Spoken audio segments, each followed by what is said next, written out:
Hi, I'm Jason Moore for Simplifilm, and in this quick tutorial we're going to take a look at a couple of techniques for creating pixel art. Now, pixel art is a form of art that's been popular really since video games like this were in their prime, and it's still a form of art that's in use today. Pixel art requires designers to go in and create graphics at the pixel level using limited colors and shapes to achieve everything that you see in the game. Now, we here at Simplifilm just completed a project for a company called Scirra for their very powerful software package called Construct 2. Now, the thing I love about Construct 2 is it allows you to create video games without knowing how to code. So basically, a designer like me can create the graphics, put them into the application, and the application does most of the work to make the video game happen. Now, for this particular project, I had to create several retro-looking games that would have played on a machine kind of like this. And I learned a whole lot about pixel art. And today I want to share with you in this tutorial some of those things that I learned. So let's go ahead and get started. And for this tutorial, I'll be using Adobe Photoshop CC 2014. Earlier versions of Photoshop will be able to do pretty much everything you see me do here. I want to start by demonstrating one of the most popular techniques for creating pixel art. So we'll start by creating a new file, and we're going to start off with a pretty small file, 50 pixels by 50 pixels at 72 pixels per inch, and we'll just use a white background to start. Now, as I said, this is pretty small, but at the end we can blow it up to be as large as we want it to be. First thing we want to do is set up our grid. So we're going to look for preferences. On a Mac it's under Photoshop. I think on a PC it's under File. And make sure that your grid is set up, grid line is set up to every 1 pixel, and subdivisions is every 1 pixel as well. Alright, by default the grids are turned off, they're hidden. So let's go to View, Show, Grid. And every one of those little squares represents a pixel. Let's start by creating a new layer. And then I'm going to use the pencil tool. We want to set that to 1 pixel, make sure the hardness is 100%. That will allow us to draw 1 pixel at a time. I'm just going to start by grabbing kind of a peach tone here, and we'll start drawing a Mario-like character.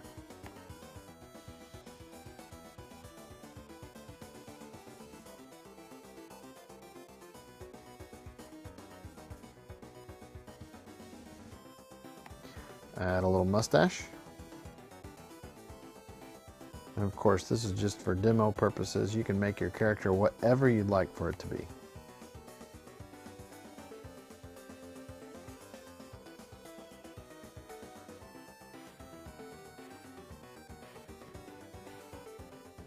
Give him a little hat. And we'll turn it backwards.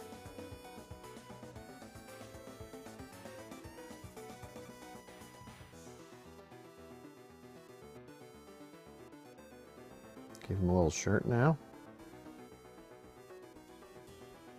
And we'll give him some hands. Now, if you don't have this little navigator window open, go under Window and Navigator, and that kind of lets you see what your character looks like. Now, that pretty much does it for this character, and you could tweak it and do lots of other things with it. The cool thing, though, about Photoshop is that you can actually preview your animations and build frames that you can export from Photoshop for your games. We'll take a quick look at how to build a sprite. Basically, a sprite is an animated character that is made up of hand-drawn frames. So we'll call this frame 1. And then we are going to go down here and create video timeline. I'm going to click over here to create our first frame. Or we'll set this to no delay. So it's frame 1, and then we click on the new frame icon here. I'm going to duplicate frame 1. We'll just make him jump. So I'm going to move all these pixels up. Call this frame 2. Move his legs out a little bit here.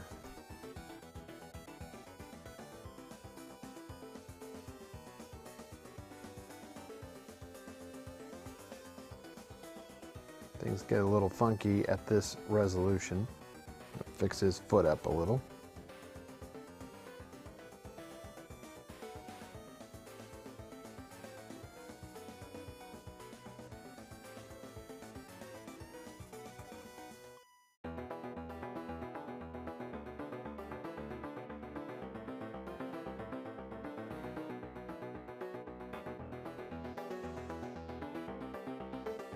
Move his arm out a little.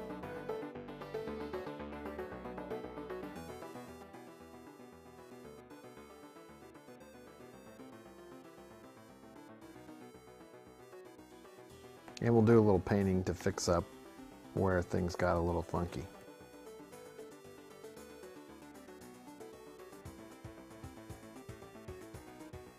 So now we're looking at frame 1 and then go to frame 2 and turn that on. And there's a very simple jump. I'll add one more frame. And we'll move up just a little bit more. I'm going to cut his legs off and borrow the legs from the first frame. Just going to rotate those sideways.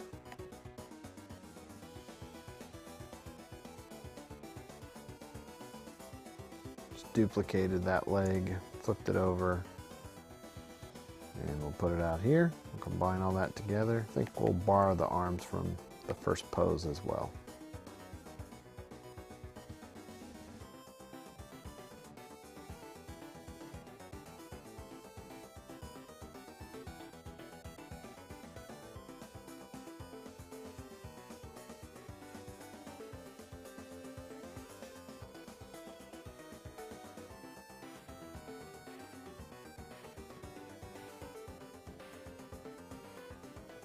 And we'll call that frame 3.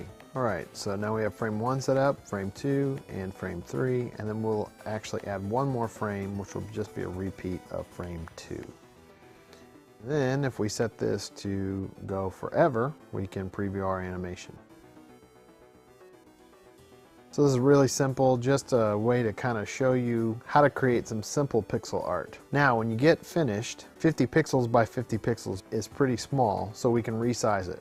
So if you go to image, adjust image size, we can make it 500 pixels by 500 pixels at 300 dpi.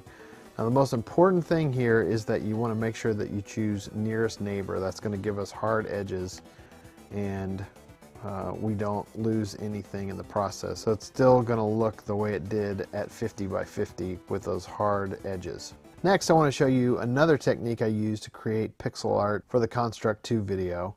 First, let me show you the sequence. Your quarters and created rivalries at the pizza parlors and arcades. So in the fictional game Coin Munchers, which is just a little silly, we've got coins going into a coin slot. And rather than have to illustrate those coins pixel by pixel, I used a technique in After Effects to kind of automate some of it. So let's take a look. We're going to bounce over to After Effects. And right now I'm using After Effects CC. And you can see here I have a 25-cent token and a 25-cent coin slot. We're going to start by creating a new adjustment layer. There's actually two variations on this that you can try. First one is to use Mosaic. I'm just going to drag that to the adjustment layer. And what that does is it affects all of the layers underneath. So let's change our values here to 200 by 200. And we're going to choose the sharp colors option. And it gives us a pretty nice pixelated look.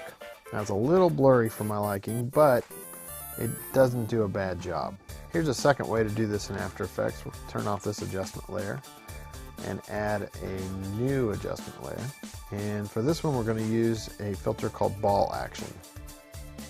Now you can see it gets very, very pixelated, but when we adjust the values, it looks pretty nice. So we're going to take the grid spacing to 3, and then ball size we're going to make 300.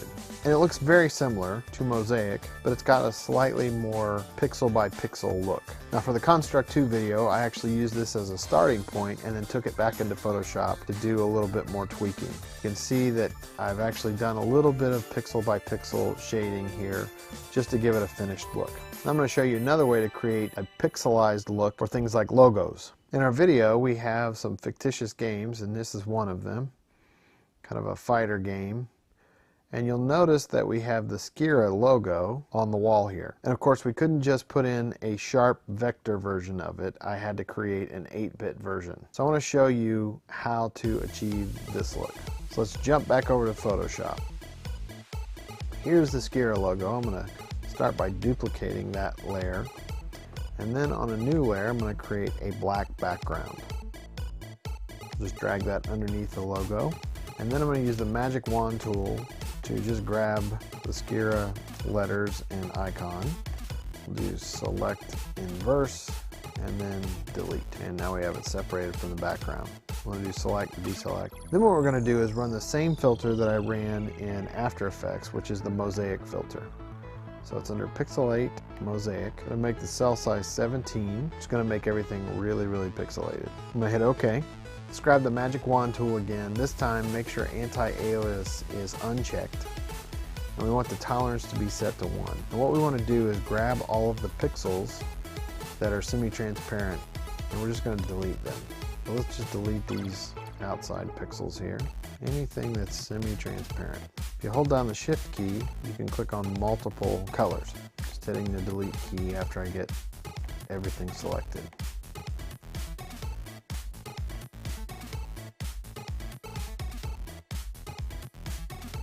We won't even bother with this other R. We're just going to duplicate this R when we get it finished. I want everything to be sort of the same width. So let's get rid of this piece here in the center.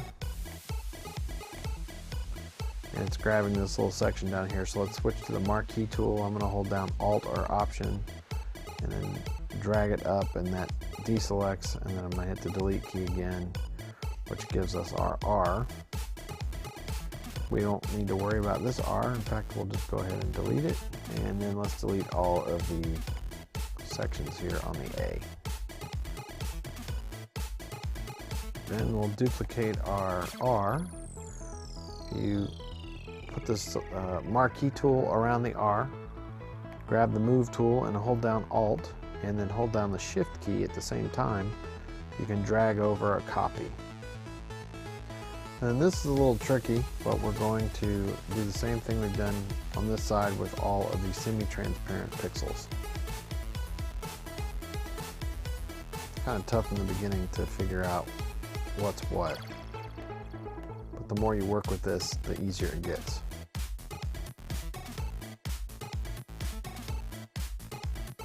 You want to kind of have a uniform look, so let's just get rid of these 2 pixels here,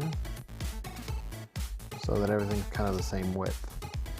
And then once you're done, hold down the Control key or the Command key on a Mac and click on the thumbnail, and that will outline everything. Then I'm just going to use the eyedropper tool to grab a section of this blue and do Edit and Fill. I want to fill with the foreground color. Click OK, and that pretty much fills it in. Now we have a couple little messy pieces here that I'm just going to delete by using the marquee tool.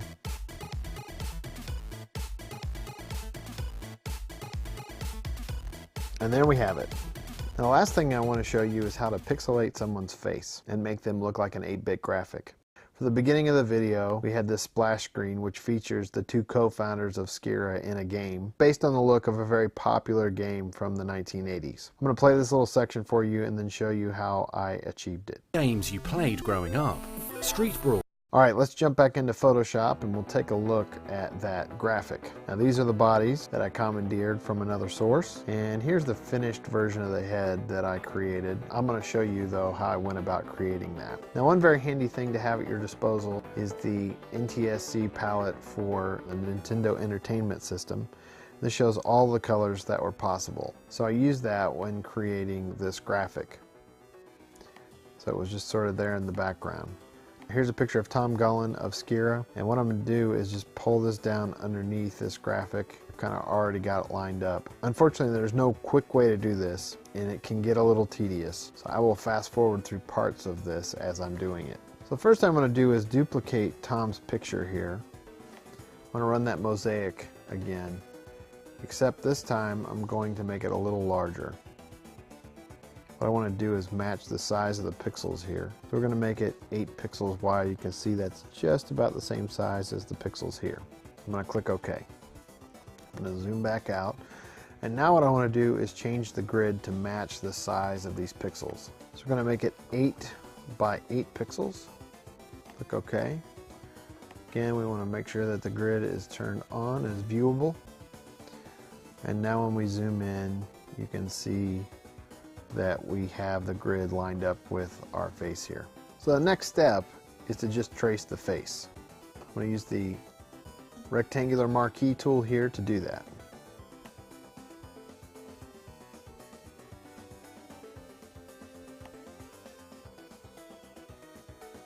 Alright, so now that we have the face selected, I'm going to go down here and select this color, the skin tone.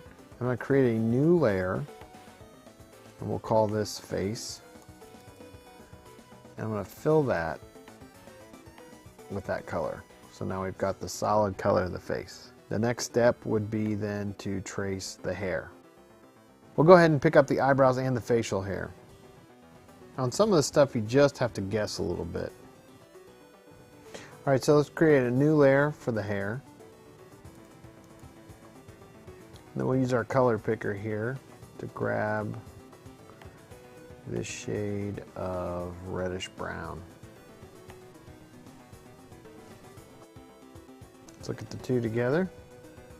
If we turn off Tom there, you can see that it's starting to come together. Now what we want to do is add the orange shading, and we're going to let the program help us out here a little bit on that. So what I'm going to do is take this copy of Tom's face and copy it again.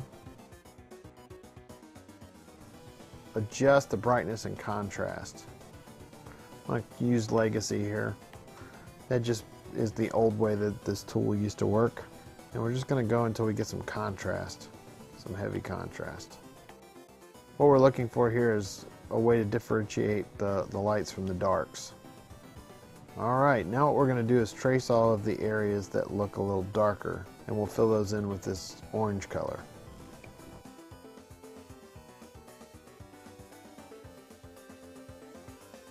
Okay, let's go back to the eyedropper tool here, and we will choose this orange color. Let's create a new layer above the face, up below the hair, and we'll go ahead and fill that in. Now let's build those layers up. Okay, let's call this layer shading. Now let's go ahead and add the eyes, and we'll use the color picker for this. So we're just going to grab one pixel here, add a new layer for eyes. So fill that blue, move the selection over, go with a lighter blue, and then we're going to do white on either side.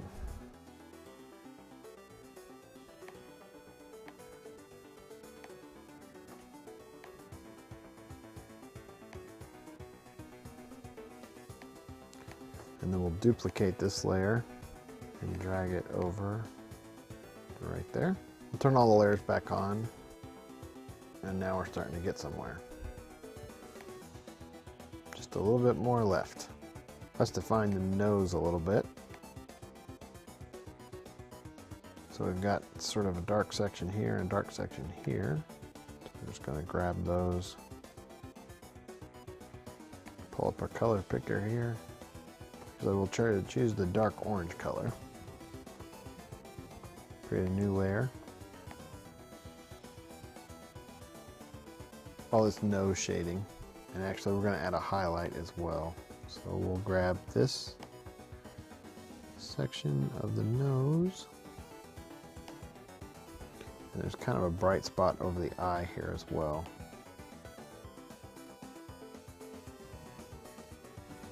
And just a little bit here on the chin.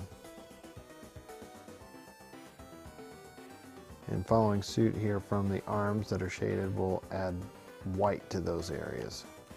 Now we want to define the shading above and below the eyes. So we'll turn our layer back on here.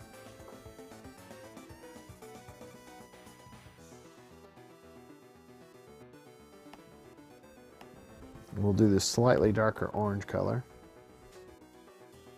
Could probably bring under the nose here as well, and the side of the face here.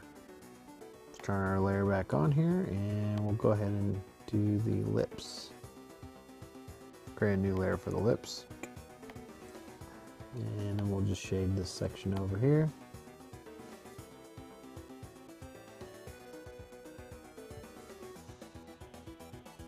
Right, then the last thing we'll do is add some dark spots to the hair. And since we're about as dark as we can get, we're just going to add black. So we'll take a look here. Got some dark spots here and over here and a little bit on the top.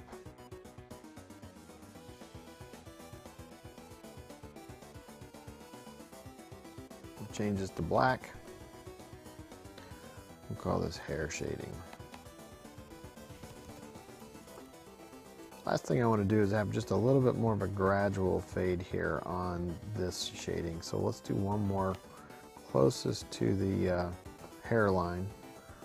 We'll just do a slightly darker shade. So I'm just going to pick this color here that we used under the eyes, and we'll go ahead and put that on the hair shading layer. Let's zoom out, and we'll turn off the grid. And there we have it.